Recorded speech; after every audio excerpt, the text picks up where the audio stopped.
Hello friends, in this video I'd like to share some reflections on how I navigate what comes up for me internally in response to the intensity of everything going on in the world, particularly the conflict in Palestine and Israel.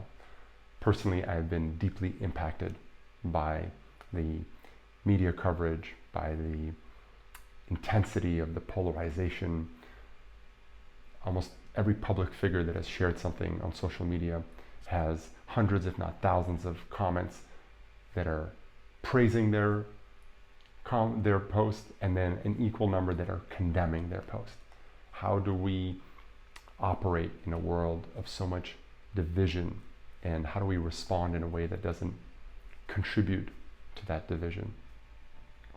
I find it's really helpful to become present to pain, become present to the pain from which a person might be acting, even if I don't agree with their actions and don't share their orientation. I can recognize their pain and I can be with that pain.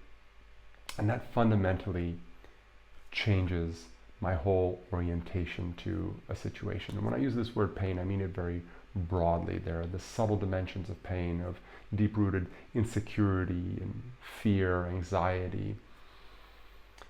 And there are the more tangible expressions of pain, of physical violence or losing a loved one.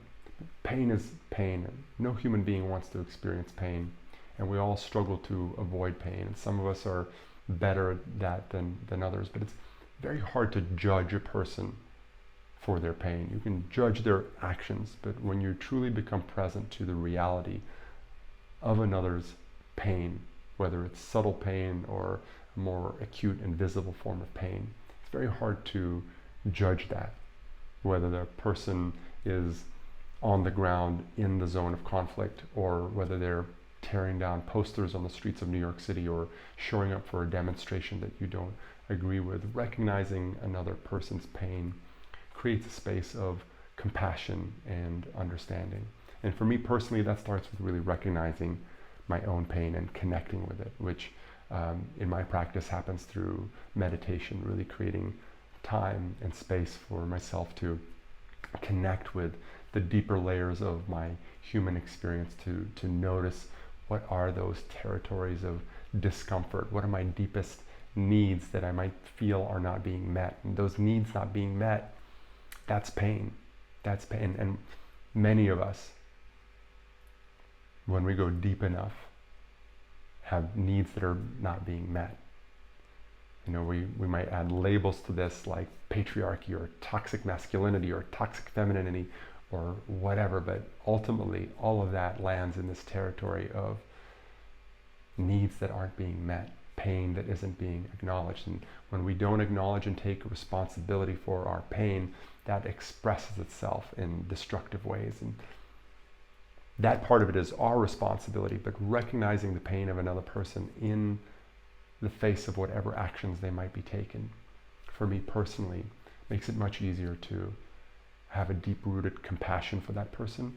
And if I'm having a direct interaction with them, makes it easier for that person to let down their guard, because I'm not judging them, because I can just be with them and recognize that there's a deeper rooted cause behind whatever they might be doing. And on a global level, if I can recognize the pain of another person, even if I don't agree with their perspective, it helps me to hold my own position a little less rigidly. Allows me to see a deeper dimension to the situation.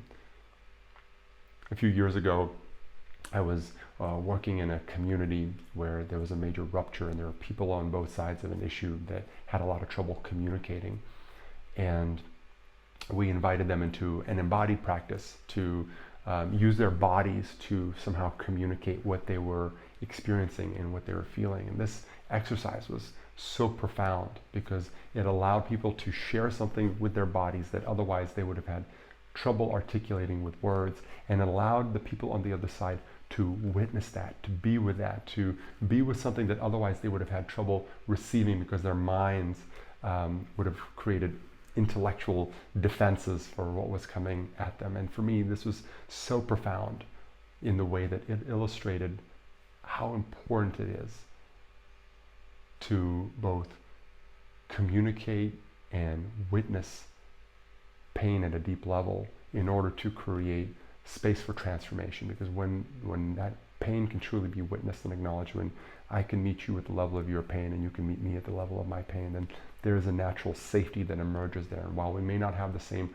point of view, we can have a more constructive conversation that allows something new to emerge, that allows a future that doesn't necessarily look just like the past.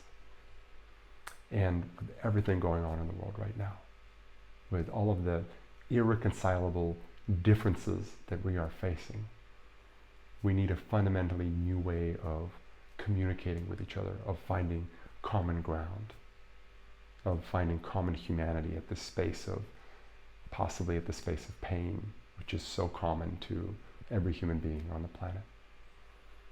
Thank you for watching. I would love to hear from you. How are you navigating this time of challenge? What's present for you?